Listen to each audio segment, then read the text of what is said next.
Ever heard the phrase, you have to spend money to make money? Well, when it comes to podcasting, the real challenge is knowing exactly how much you need to spend, when to spend it, and most importantly, where it's going to go to make the biggest impact.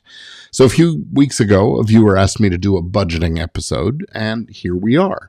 Whether you're just launching your podcast or planning to grow it into a sustainable, revenue-generating business, budgeting is the foundation that keeps everything running smoothly. If you don't plan ahead, you may find yourself overwhelmed by unexpected costs, or worse, cutting corners in ways that hurt your show.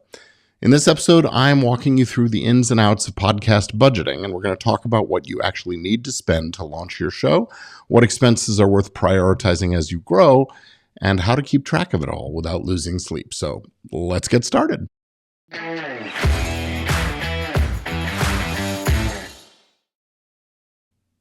Hi, everybody. I'm Gordon Firemark, the podcast lawyer, and welcome to Legit Podcast Pro.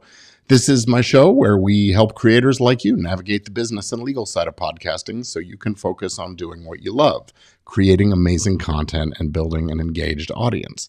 Well, today's episode is all about budgeting, a topic that's not always glamorous, but it is absolutely essential. Whether you're just starting your podcast journey or you've been in the game for a while and want to take things to the next level, understanding where to spend your money and where to save can make all the difference. By the end of this episode, you will know exactly how to plan your podcast finances, both for launching and for growing sustainably. And I've got some tips and resources to share that will save you time, money, and headaches. So let's jump right in to this with part one, budgeting for a startup. When you're starting the show, a podcast, it's easy to feel overwhelmed by all the potential expenses. You hear about people building elaborate home studios or spending thousands of dollars on marketing, and you might wonder if you need to do the same. And the truth is, you don't. A successful podcast is really built around great content, and you can create that with just a modest investment up front. So let's break what that looks like down into its components. First off, equipment. Start simple and upgrade later. The first thing most podcasters think about is equipment, and it's true, your gear does matter, but you don't need to spend a fortune on studio quality equipment when you're just getting started. In fact, some of the most popular podcasts out there started with a basic USB microphone and a laptop. Some of them still at the top of their game using that. But let's talk about microphones. A great starter mic like the Audio-Technica ATR 2100 or the Samson Q2U will get you great quality audio, clear professional quality for under $100 for startup. And that's pretty amazing. These mics are versatile, easy to use, and they work with both USB and XLR connections. So you can stick with them even if you upgrade your setup later on. You'll also need headphones to monitor your recordings, especially if you're going to have guests. Now, you don't need anything fancy, just something that gives you a clear sense of how your audio sounds. Models like the Audio-Technica M20X or Sony MDR7506 are very reliable and affordable, under $100 typically, or even your iPhone earbuds or something like that. Now, for software, there are free tools out there. There's GarageBand if you're on a Mac, and there's Audacity, and those are more than enough to get you started. Audacity is a free open source tool. They're user-friendly. They have all the basic features that you need to edit your episodes. And as your skills improve, you could consider investing in more advanced tools like Descript or Adobe Audition. But there's really no need to rush into those things with their expenses. And they're not expensive by any stretch, but they are, monthly costs. All right, number two, branding. Making a good first impression is important. A lot of podcasters overlook the branding side of it, but your podcast cover art is the first thing potential listeners are going to see. It's your chance to make a great first impression, so it is worth spending a little time, maybe a little money, to get right. If you are on a tight budget and you have some design skills, you could create your own cover art using something like Canva. But if design isn't your thing, there are platforms out there, things like Fiverr or Upwork, full of talented designers who can create professional quality artwork for, $50 or $100. Just make sure that your cover art is simple, visually appealing, and includes your podcast's name in a legible font. Remember, people are going to be looking at this on their phone, and you want it to sort of stand out and catch their attention when they're searching for shows to listen to. Think of your branding as the visual personality of your podcast. It should reflect your content, your tone, and the value you're offering your audience. A polished, professional look will help you stand out in a crowded podcast directory environment, and it encourages new listeners to hit that play button. Number 3, marketing. Well, start at the grassroots level. When you're just launching a show, you don't need a big marketing budget. What you do need is a focused, strategic approach to getting your show in front of the right people. So start small, maybe with some social media ads. Even spending $50 or $100 could go a long way on platforms like Facebook or Instagram or TikTok. And you can target specific demographics, so you're finding folks who are most likely to listen to your show. The key is to start narrow. Focus in on target listeners that are likely to resonate with your content. And another great strategy is cross-promotion. Reach out to other podcasters in your niche and offer to trade shout-outs or guest appearances. That's free, and it helps you tap into an audience that's already interested in the topic. And they will listen to more than one voice on a particular subject if they're genuinely interested. Next, don't forget about email marketing. Building an email list is one of the most important things you can do to keep your audience engaged. Tools like MailChimp, ConvertKit, or others have free plans to get you started, and you can use them to share updates and new episodes and exclusive content, and that is a great thing. It's also useful to survey your audience to help find out topics they may be interested in the future. Number 4 is get the legal protections, the foundation in place. Something a lot of podcasters overlook, but really is pretty essential. When you're just starting out, it's easy to assume that the legal stuff isn't a priority, but frankly, it's never easier than at the very beginning to get these things in place, and protecting your content and your business from that beginning will save you from big headaches and potentially lawsuits or takedowns down the road. For example, suppose you're interviewing guests. Well, you're going to want to use a podcast release form to secure the rights to use their interviews. You need their consent to record and publish and edit and all those things. So head on over to podcastrelease.com for my free lawyer-drafted podcast guest release agreement. It ensures that you can edit, distribute, and monetize your episodes without any complications later on. That's podcastrelease.com. Now, if you're working with a co-host or a production team, make sure you have agreements in place with them that outline everyone's roles and responsibilities and ownership rights. Budget a few $100 for basic legal templates and tools to cover these needs.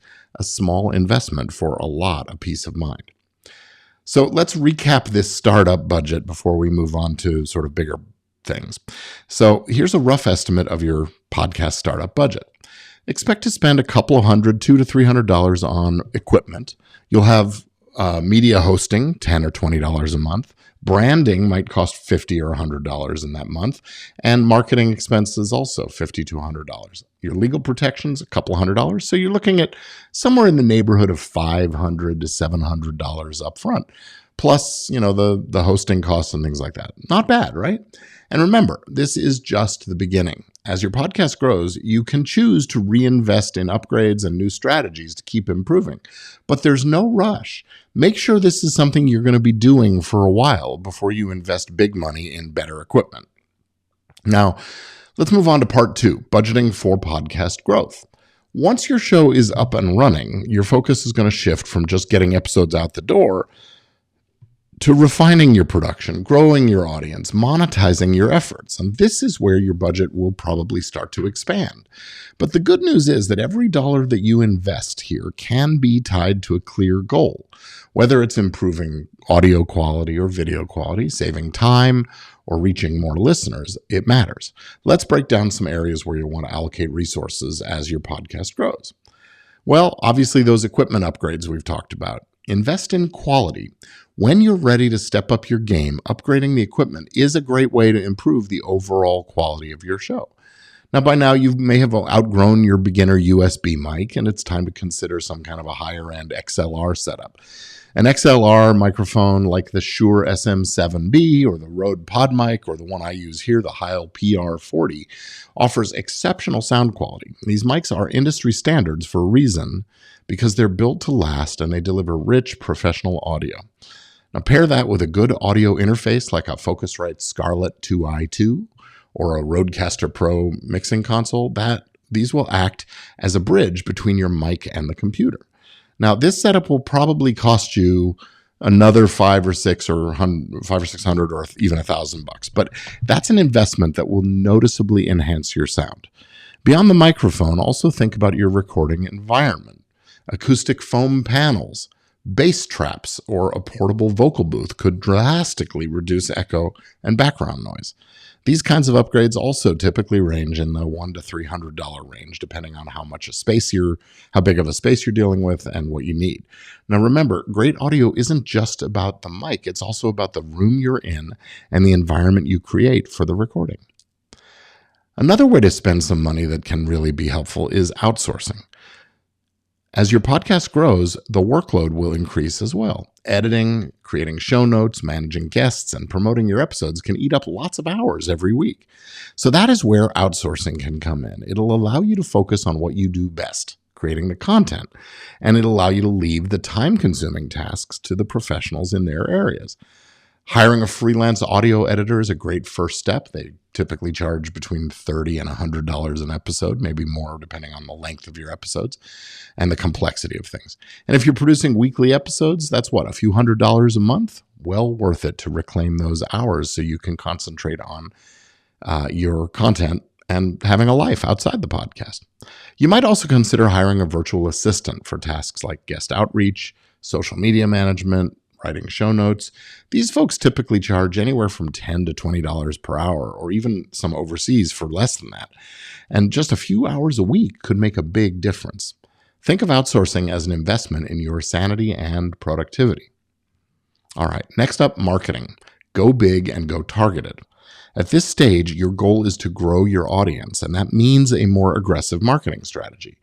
Consider increasing social media ad spend to $300 or $500 a month. And platforms like Instagram, Facebook, and TikTok will allow you to create highly targeted campaigns that can attract new listeners who align with your content.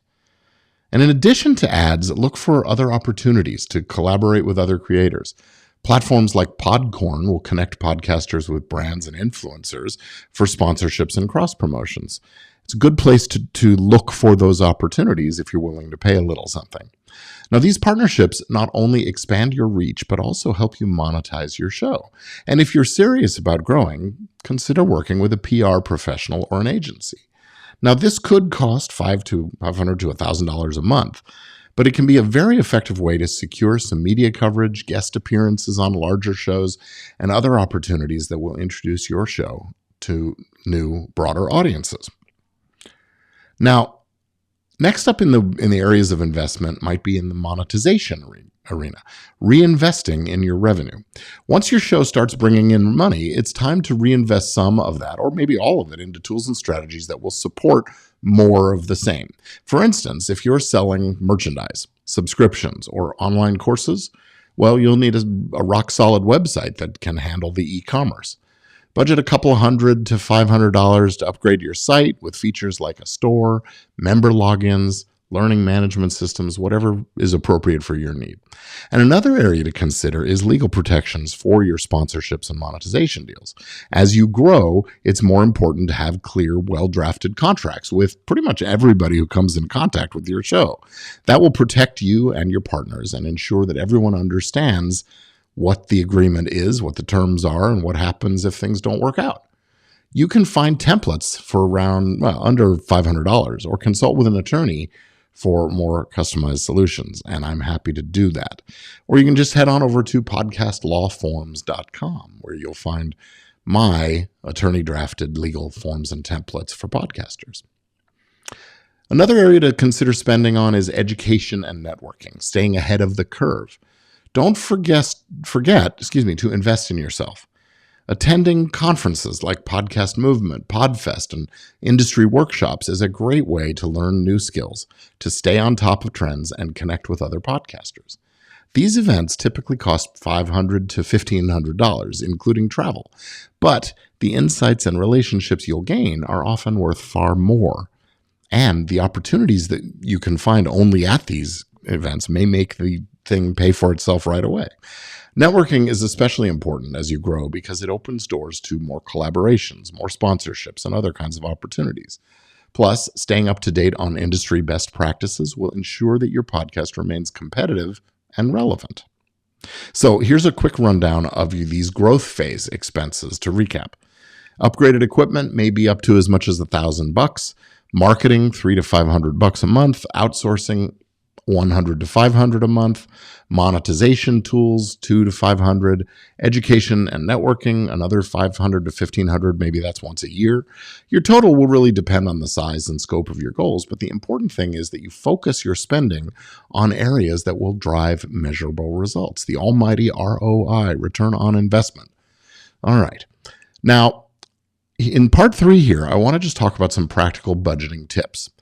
A few ideas about how you can manage your podcast budget effectively, no matter what stage you're in. First, make sure every dollar is tied to a goal. Every expense should serve a clear purpose. Ask yourself, will this help me improve my content, grow my audience, or increase my revenue? If the answer is no, maybe it's not the right time to make that investment. Being intentional about your spending ensures that your dollars are always working for you. Don't fall into the shiny object syndrome of having the newest, latest, best thing if you don't really need it and it's not going to make a difference in your bottom line. Next up, track your expenses. It's hard to stay on top of your budget if you're not keeping track. Using tools like QuickBooks, FreshBooks, or a simple Google spreadsheet to monitor your income and expenses will make a big difference. It not only helps you stay organized, but also gives you valuable insights into where your money is going and how you can optimize. Now, also build a buffer to cover unexpected costs.